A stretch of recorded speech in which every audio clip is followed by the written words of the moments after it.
Hello and welcome to another Pokemon Wi-Fi battle. As you can see, this is my first Black and White 2 battle. So for my first Black and White 2 battle, I've just a nice little casual battle against J Dizzle. And here's the thing about battling JD. He's very original with the sets, and here's a clip that kind of accentuates how weird his sets are. I will get a small black coffee. Boo! An ordinary coffee for an ordinary life. Good morning, Professor Whitman. Sorry, Mr. Winger. These won't cut it. Shazbot! I shall have a birthday cake!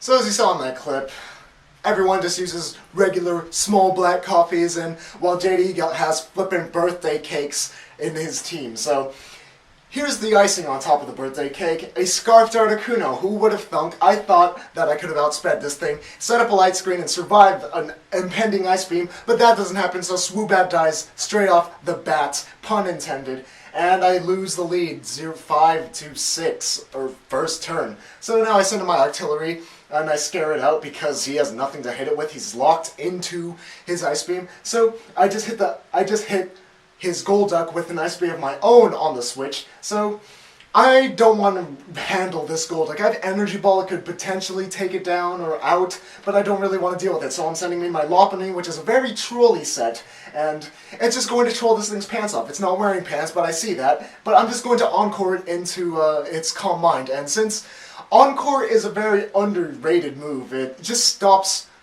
set up sweepers straight in the tracks, and right there I just force it to switch out, and I go for a T-Wave on the switch-in for his Pinecone, and since a paralyzed Pinecone is practically the slowest thing in the game, don't quote me on that, don't quote me on anything, it's not going to be very useful, and I'm going to choice Scarf it with the Switcheroo and get rid of its Eviolite simultaneously. So now he's locked in the Bug Bite. I have no idea why he used Bug Bite, what he was predicting. He should have just gone for the Spikes, or even the Rapid Spin for the extra cool points. But instead he just gets a crit Bug Bite on my Lopunny, and then he gets paralyzed as I try to go for a T-Wave twice in a row. And those two turns are kind of useless right there, so I decided to stop these shenanigans with Lopunny, get out there, send in my Seismitoad to send in my, to head up my rocks, because Seismitoad gets rocks in Black and White 2 now, and he really can't Rapid Spin away because he has Choice Scarf and he's paralyzed. That is like the best combination ever, especially for a Pinecone.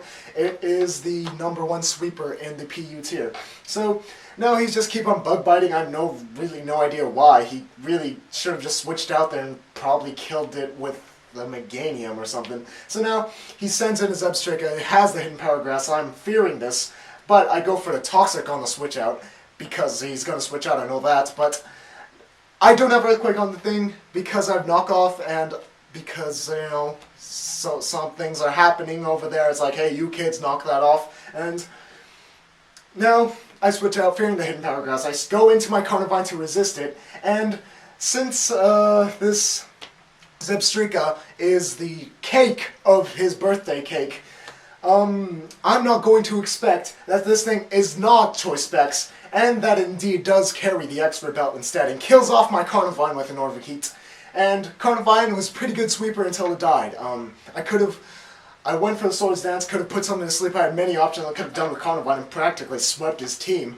But this cake takes out my Carnivine and will not allow me to sweep. Now, I send in my Simisear. He Volt Switches out of there because he doesn't want to have the -2 and have to deal with my Simisear. And this is a Choice Spec Simisear. It's pretty standard stuff. It's a small black coffee, if you would. Now, I'm predicting a switch into a Golduck, so I go for the Grass Knot, and it actually takes out this Golduck. It's not that fat of a Pokemon, but it is pretty greasy when you eat it, so I guess it's understandable that a Grass Knot would take it out from that range of health. So now he sends in his Jump Bluff, his Mega Tryhard Jump Bluff, going to the Olympics to win gymnastics. But unfortunately for this Jump Bluff, he is not a tiny 14-year-old Chinese girl, and he is going to put something to sleep. But his Sleep Powder is going to miss the Seismitoad the first time, and the second one is going to nail him on the head. And Seismitoad is pretty much sleep fodder. I set up the rocks, don't really need him for anything else in this game. So now, I switch out to my Lopunny. I thought of something kind of weird here. It's like, if I encored him into sleep powder and put two things to sleep, who would win? I mean, he breaks the sleep clause, but I'm the one who made him break the sleep clause. Loopholes. I don't really know who wins there. So, seeing that I outsped his jump bluff there, he really could have sprung me if he was at +2, but since he is adamant as opposed to jolly, he's not able to outspeed my Lopunny, and I do get a T-Wave off before he kills me with a +2 Flying Gem boosted acrobatics. So now, this jump bluff really can't do anything. It's easily revenge killable and it's paralyzed.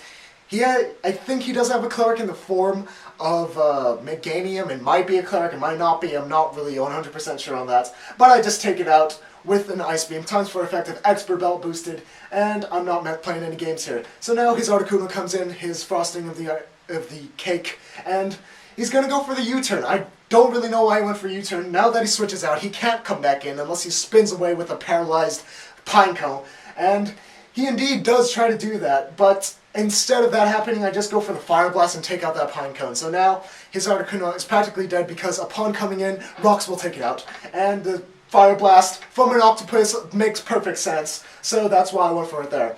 So now, he's going to send his Meganium, and I really don't know why I switched out here. I probably could have killed it with an Expert Belt boosted Fire Blast, but instead on the switch-in, he sets up a light screen. I was really predicting the grass move, that's kind of why he scared me out into my Seismitoad. I send it in as Deathfather, but surprisingly, this Meganium does not have any special attack investment, so understandably why, and for that fact, Seismitoad is able to survive the times 4 effective Giga Drain. So, now things are getting pretty hectic. I was practically, expecting this thing to die. He could have set up a Reflect there, and if he is indeed a dual screening variant, I don't know.